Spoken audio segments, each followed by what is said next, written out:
कुंडलिनी जड़ और चेतन को परस्पर बांधे रहने वाली सूत्र श्रृंखला है। प्रकारांतर से ये प्राण प्रवाह है जो व्यष्टि और समष्टि की सभी हलचलों का संचालन करती है। नर और नारी अपनी जगह पर अपनी स्थिति में समर्थ होते हुए भी अपूर्ण है। इन दोनों को समीप लाने और घनिष्ठ बनाने में एक अविज्ञात चुंबकीय शक्ति काम करती है। इसी कुंडलिनी की एक चिनगारी कह सकते हैं। प्रकृति और पुरुष को घनिष्ठ बनाकर उनसे सृष्टि संचार की विभिन्न हलचलों का सरंजाम खड़ा करा लेना इसी ब्रह्मांड व्यापी कुंडलिनी का काम है।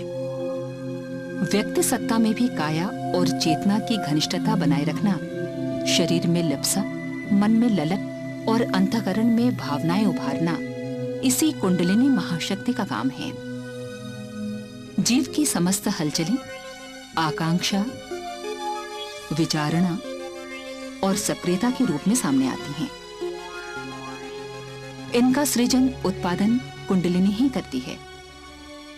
अन्यथा जड़ पंच तत्वों में पुलकन कहां, निर्लिप्त आत्मा में उद्विग्न आतुरता कैसी? की आधारशिला है। इस पोले मेरुदंड में शरीर विज्ञान के अनुसार अनेक नाड़ियां हैं जो विविध कार्यों में नियोजित रहती हैं। आध्यात्मिक विज्ञान के अनुसार इनमें प्रमुख 3 नाड़ियां हैं: इड़ा, पिंगला और सुषुम्ना। इड़ा पिंगला की 2 धाराएं मिलकर सुषुम्ना की सृष्टि करती हैं। सुषुम्ना नाड़ी के अंतर्गत भी 3 अत्यंत सूक्ष्म धाराएं प्रवाहित होती हैं, जिन्हें वज्रा, चित्रणे और ब्रह्म नाड़ी कहते हैं। ये ब्रह्म नाड़ी मेरुदंड के निचले भाग में अवस्थित मूलाधार चक्र के एक काले वर्ण के षटकोण वाले परमाणु से लिपटकर बंध जाती है। षटकोण परमाणु को योगिक ग्रंथों में कूर्म कहा गया है।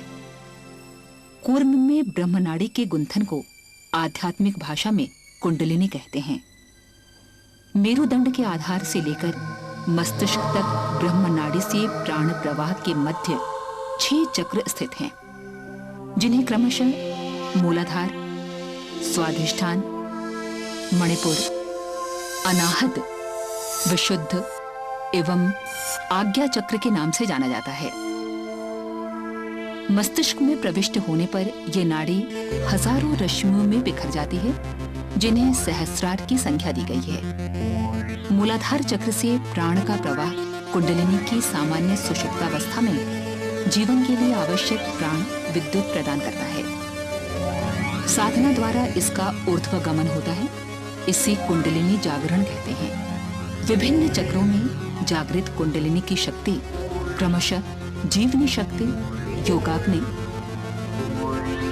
अंतः ऊर्जा,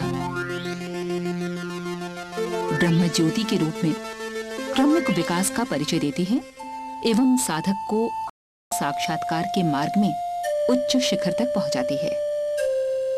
कुंडलिनी जागरण की कई साधनाएं हैं। सर्वाधिक प्रभावशाली रूप में विभिन्न योग मुद्राओं और प्राणायाम के साथ मूलाधार चक्र में गायत्री की देवता सविता अर्थात प्रातःकालीन उदीयमान सूर्य के तेज का ध्यान किया जा सकता है।